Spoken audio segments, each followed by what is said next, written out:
Hello बच्चों, learn Hindi and Gujarati channel में आपका स्वागत है। व्याकरणिक कोटियों के अंतर्गत अब हम सीखेंगे पक्ष। तो चलो सबसे पहले देखते हैं कि पक्ष कहते किसको है। हर कार्य किसी काल अवधि के बीच होता है। काल अवधि मतलब समय, है ना। जैसे अभी हम पढ़ रहे हैं तो अभी जो भी टाइम होगा हम कहेंगे कि हाँ इस टाइम हम पढ़ रहे हैं। तो काल अवधि का मतलब कोई भी काम होता है वो किसी न किसी समय में तो होता ही है कि भाई सुबह से लेकर शाम तक, या अभी 1 बजे से लगाकर 2 बजे तक, आज से लगाकर कल तक। तो ये जो समय का जो हिस्सा होता है उसको हम कहते हैं काल अवधि। तो हर कार्य किसी काल अवधि के बीच होता है जो आरंभ से लेकर यानी शुरुआत हुई है तो अंत तक फैला हुआ होता ही है। ठीक है ना, कि मैं सुबह गया था ऑफिस में और शाम को 7 बजे घर आया हूँ। तो आरंभ से अंत तक हर कार्य फैला होता है। इस अवधि में क्रिया के घटित होने के विभिन्न पहलू, यानी कोई भी क्रिया है तो वो घटित होगी तो उसके अलग अलग पहलू होगी ना, कि पहले तो भाई शुरुआत हुई, फिर थोड़ी आगे बढ़ी, तो ऐसे ऐसे हर स्टेप होता है कि नहीं। फिर वो पूरी हो चुकी, फिर उसका रिपीट हुई, तो ऐसे अलग अलग पहलू होते हैं। उसको ही, है ना, विभिन्न पहलुओं प्रक्रियाओं को देखना पक्ष कहलाता है। ठीक है, तो कार्य में क्या, ये पक्ष में क्या होता है, एक तो जो काल अवधि है उसमें क्रिया घटित होती है और उस क्रिया के अलग अलग पहलू होते हैं, प्रक्रियाएं होती है, उसी को हम पक्ष कहते हैं। ठीक है, दूसरे शब्दों में क्रिया के जिस रूप से क्रिया के होने की प्रक्रियागत अवस्था, कि हाँ भाई अब तो बस शुरुआत हो चुकी है, अब ये आगे बढ़ रही है, अब ये और आगे बढ़ रही है, अब ये पूर्ण हो चुकी है, तो ये सब उसकी अवस्थाएं हुई ना। तो प्रक्रियागत अवस्था का बोध होता है, उसे ही क्रिया का पक्ष कहते हैं। तो चलो इसी बात को हम थोड़े उदाहरणों से देखेंगे ना, तो आप और अच्छे से समझ पाओगे। तो देखो, व्याकरणिक कोटियों के अंतर्गत हमारा ये जो पक्ष का जो टॉपिक है, पक्ष का टॉपिक है, उसके 7 भेद है। देखो 1 2 3 4 5 6 और 7। ठीक है, पहला भेद है पक्ष का आरंभ द्योतक। ठीक है, आरंभ मतलब शुरू, चलो शुरू हो गई है। ठीक है, फिर सातत्य पक्ष मतलब अब ये शुरू होके तो फिर चलने लगी है। ठीक है, फिर है प्रगति बोधक, मतलब अब उसमें प्रगति हो रही है और आगे बढ़ती जा रही है। पूर्णता बोधक मतलब अब ये पूरी हो चुकी है।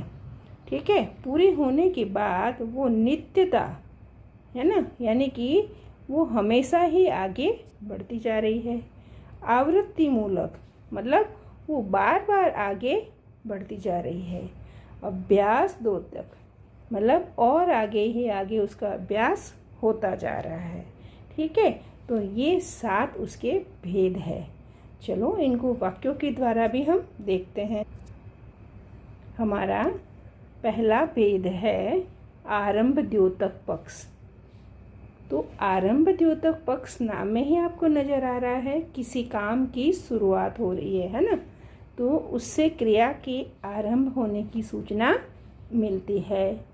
क्रिया का काल, फिर उस क्रिया का काल क्या हो सकता है, वर्तमान, भूत, भविष्य, कुछ भी हो सकता है। जैसे चलो उदाहरण देखते हैं, बच्चा बोलने लगा है, तो यहाँ हमें लग रहा है ना कि हाँ शुरुआत हुई है। धूप निकलने लगी थी, इसका मतलब कि हाँ अब धूप निकलने की शुरुआत हो गई, इसलिए हम कहेंगे आरंभ द्योतक। लड़का पुस्तक पढ़ने लगा है, यानी उसकी पुस्तक पढ़ने की अब शुरुआत हो गई है, इसलिए हम क्या कहेंगे, आरंभ द्योतक। मरीज चलने लगा है, देखो मरीज से पहले नहीं चला जा रहा था लेकिन अब क्या कह रहे हैं, चलने लगा है, तो उसकी आरंभ हो चुका है। तो जिन वाक्यों में आरंभ को दिखाया जाता है, क्या दिखाया जाता है? आरंभ, बस ये याद रखना है। आरंभ दिखाया जाता है उसको हम कहेंगे आरंभ द्योतक पक्ष, है ना? एकदम आसान। चलो दूसरा पक्ष देखते हैं, सातत्य बोधक पक्ष। कौन सा है? सातत्य बोधक पक्ष। इसका मतलब है कि क्रिया के निरंतर रूप से चलते रहने का संकेत मिलता है। अब क्रिया की शुरुआत तो हो गई कि भाई हम गए, ठीक है, अब वो आगे बढ़ने भी तो चाहिए ना, तो निरंतर रूप से चलते रहने का संकेत मिलता है। देखो, लड़का पुस्तक पढ़ रहा है, यानी उसको पढ़ने की शुरुआत तो हो गई थी, लेकिन आगे वो पढ़ भी रहा है ना? फिर लड़का कल भी इसी तरह पुस्तक पढ़ रहा होगा। भले ही ये काल भविष्य आया, लेकिन आज शुरुआत हो गई थी और आगे भी वो पढ़ रहा होगा, ठीक है? तो ये कंटिन्यूस हो रहा है, चालू हो रहा है, ठीक है? वहाँ वर्षा हो रही थी, ठीक है, शुरू हो गई थी और आगे भी हो रही थी, ठीक है? लड़के अच्छा खेल रहे हैं, यानी वो अभी भी खेल रहे हैं, चालू है, उनके निरंतर रूप से चलते रहने का संकेत मिल रहा है। शिक्षक कक्षा में पढ़ा रहे थे, ठीक है? तो वो जब कह रहे हैं कि हमने जब देखा था तब वो शिक्षक कक्षा में पढ़ा रहे थे, यानी उसका काम निरंतर रूप से चल रहा था। लड़की लिख रही है, तो लड़की अभी भी लिख रही है, उसमें भी निरंतरता की बात आई है।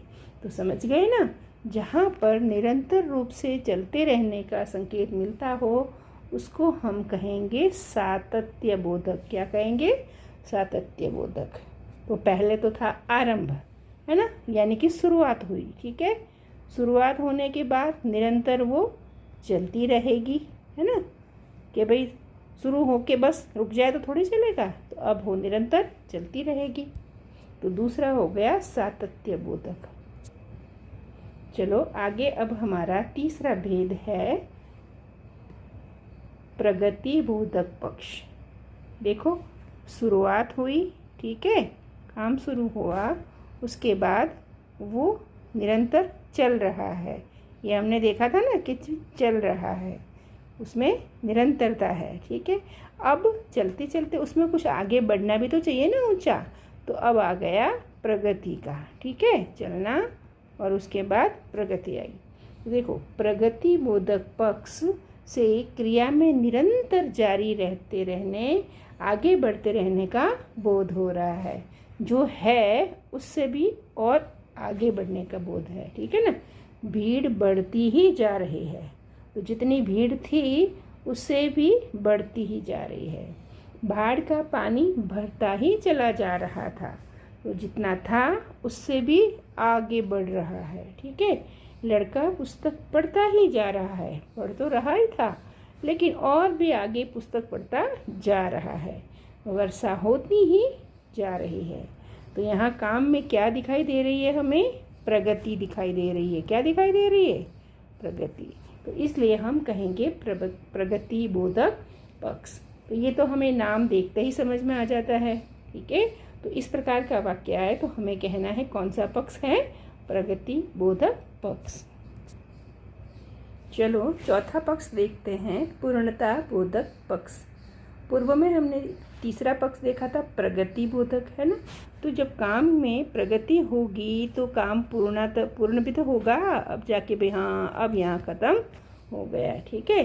तो यहाँ देखो, इससे क्रिया पूरी तरह से संपन्न हो जाने का बोध होता है। पूर्णता बोधक का मतलब हो गया क्रिया के संपन्न हो जाने का बोध, ठीक है?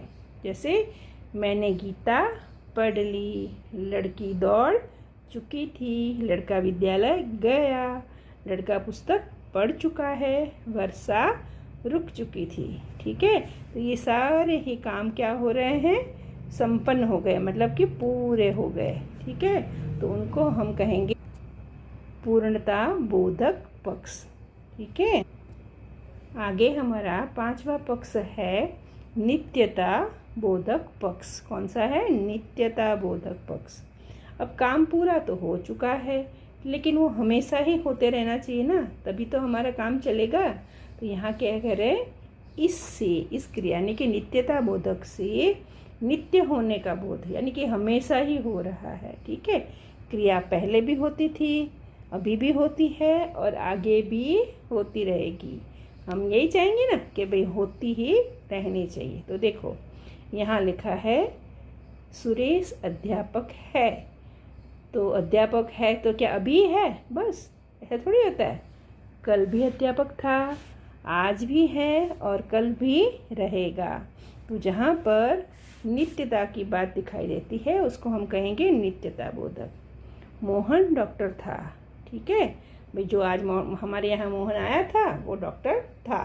ठीक है, तो यह एक ही बार डॉक्टर नहीं था, वो काफ़ी समय निरंतर रूप से डॉक्टर ही था। ठीक है, और अभी भी है। ठीक है, अब देखो सूर्य पूर्व दिशा से निकलता है, तो वो तो पहले भी निकलता था, आज भी निकल रहा है और आगे भी निकलता रहेगा। तो इसमें भी हमें क्या दिखाई दे रही है, नित्यता। पृथ्वी सूर्य के चारों ओर घूमती है, इसमें भी नित्यता। मेरे पिता शिक्षक है, पिता कल भी शिक्षक थे, अभी भी है और कल भी रहेंगे। तो यहाँ जब नित्य की बात आए, हमेशा ही होगा, ऐसा है, कल भी था, आज भी है और आगे भी होता रहेगा, ऐसी बात आए तो हम कहेंगे नित्यता बोधक। छठा प्रकार है आवृत्ति मूलक पक्ष। ठीक है, जहाँ क्रिया केवल एक या दो बार नहीं की जाती बल्कि उनके बार बार होते रहने का संकेत मिलता है, उसको हम कहेंगे आवृत्ति मूलक। कैसे, चलो देखते हैं। दीपावली पर सब लोग घरों की सफाई करते हैं ना? हाँ, करते हैं। कैसे, देखो हर दीपावली पर यह क्रिया दोहराई जाती है। ऐसे थोड़ी है कि इसी दीपावली पर होगा, आने वाली दीपावली पर भी सफाई होगी, उसके बाद भी होगी। तो ये क्रिया हमेशा ही होगी, इसलिए हम उसको कहेंगे आवृत्ति मूलक। ठीक है, लड़का स्कूल जाता है, तो क्या एक दिन ही जाता है, वो तो हमेशा जाता है। एक ही दिन नहीं, प्रतिदिन जाता है, इसलिए उसको भी हम कहेंगे आवृत्ति मूलक। डाकिया चिट्ठी बांटता है, तो उसका तो काम ही चिट्ठी बांटना है, तो एक ही दिन नहीं प्रतिदिन बांटता है, इसलिए हम कहेंगे आवृत्ति मूलक पक्ष। अब हमारा सातवां और अंतिम पक्ष है, ये देखते हैं, अभ्यास द्योतक पक्ष। ठीक है, इसमें देखो क्या होता है, जब किसी विशेष क्रिया को, हमारी क्रिया भी कुछ विशेष है, उसको विशेष प्रयत्न के साथ, कुछ विशेष क्रिया के लिए विशेष प्रयत्न करना पड़ता है ना, साथ नियमित रूप से किया जाता है। नियमित, रोज ये करें। ठीक है, ये क्रियाएं सामान्य रूप से अलग हटकर होती है कि भाई आप रोज स्कूल तो जाते हो लेकिन कुछ विशेष करते हो, तो उसको हम कहेंगे अलग हटकर होती है। उन्हें निश्चित समय, यानी कि रोज़ सुबह या रोज़ शाम को, है ना, हर रविवार को, ऐसे निश्चित समय पर, अवधि पर बार बार किया जाता है, उसको हम कहेंगे अभ्यास द्योतक पक्ष। ठीक है, चलो कुछ वाक्यों से समझते हैं। लड़का रोज प्रातः उठकर घूमने जाता है। तो देखा, ये विशेष बात हुई ना कि वो स्कूल जाता होगा, कॉलेज जाता होगा, लेकिन ये विशेष बात है कि वो रोज घूमने जाता है। विशेष प्रयत्न बार बार होता है। लड़की प्रायः गाना सुना करती है, तो ये भी प्रायः हमेशा के अभ्यास की बात हो गई। खिलाड़ी सुबह सुबह दौड़ लगाता है, तो यहाँ भी अभ्यास की बात हो गई। पिताजी हर रविवार को मंदिर में पूजा करते हैं, तो देखा हर रविवार हुआ ना, यहाँ पर हर रविवार वो बार बार हो रही है, लिखा है ना, बार बार होती है। दादाजी रोज गीता पढ़ते हैं। ठीक है, तो ये भी बार बार हुआ। लड़का रोज व्यायाम करता है, यहाँ भी बार बार हुआ। नीता सुबह सुबह सितार पर रियाज करती है। क्या करती है, रियाज करती है, यानी कि अभ्यास करती है। तो यहाँ क्या हुआ, विशेष क्रिया हुई है। ठीक है, और विशेष प्रयत्न भी हुआ है। ठीक है, और नियमित रूप से किया जाता है, ठीक है, और वो क्रिया सामान्य नहीं, उससे हटकर होती है और निश्चित समय में बार बार होती है, उनको हम कहेंगे अभ्यास द्योतक पक्ष। तो हो गया ना आपको बहुत अच्छे से तैयार पक्ष। हाँ, बहुत आसान है ना। चलो तो एक बार वापस हम पूरी क्रिया को समझ लेते हैं। ये हमारा पहला पक्ष था आरंभ, मतलब शुरुआत होना, ठीक है। दूसरा था सातत्य, मतलब चल रहा है, आगे आगे चलता ही जा रहा है ना। प्रगति मतलब और उसमें प्रगति हो रही है। पूर्णता मतलब उसमें अब पूरा हो चुका है। नित्यता मतलब हमेशा ही होता है। आवृत्ति मतलब बार बार होता है। अभ्यास द्योतक मतलब विशेष क्रिया को बार बार दोहराया जाता है। तो इस प्रकार हमने पक्ष देखे जिनके 7 भेद हैं। चलो कुछ अभ्यास प्रश्न देख लेते हैं। पहले हमारा प्रश्न है, किस विकल्प में क्रिया के पूर्णता बोधक पक्ष का प्रयोग हुआ है? पूर्णता किस में दिखाई दे रही है? देखो, अब बरसात रुक गई है। अध्यापक छात्रों को अनुशासन सिखाते हैं। किसान बहुत परिश्रम करता है। वह राष्ट्रभक्ति पूर्ण गीत लिखता है। तो इनमें से काम पूरा कहाँ हुआ है? ये इसमें बरसात रुक गई है, इसलिए हमारा उत्तर होगा पूर्णता बोधक, ठीक है। अध्यापक छात्रों को अनुशासन सिखाते हैं, ये तो हमेशा ही सिखाते हैं, इसलिए नित्यता बोधक हो गया। किसान बहुत परिश्रम करता है, ये हर साल करता है, ऐसा नहीं है कि एक बार ही, इसलिए इसको आवृत्ति कहेंगे। और राष्ट्रभक्ति पूर्ण गीत लिखता है, वो हमेशा लिखता रहता है, इसलिए हम कहेंगे नित्यता बोधक। चलो दूसरा प्रश्न भी देखते हैं। किस वाक्य में क्रिया के सातत्य बोधक पक्ष का प्रयोग हुआ है? देखो, मैं रोज सुबह टहलने जाता हूँ, ठीक है, रोज सुबह जाता है, ये अभ्यास हुआ, ठीक है। वह स्नान करके मंदिर जाता है, ये रोज का नियम हुआ, ठीक है। विद्यार्थी पुस्तकालय में बैठकर समाचार पढ़ते हैं, ये नित्य वाला बात हो गई। मोहन अपनी कक्षा में पढ़ रहा है, तो ये चल रहा है काम, इसलिए हम इसको कहेंगे सातत्य बोधक। तो ये हमारा उत्तर है द, ठीक है। समझ गए ना बहुत अच्छे से। Thank you.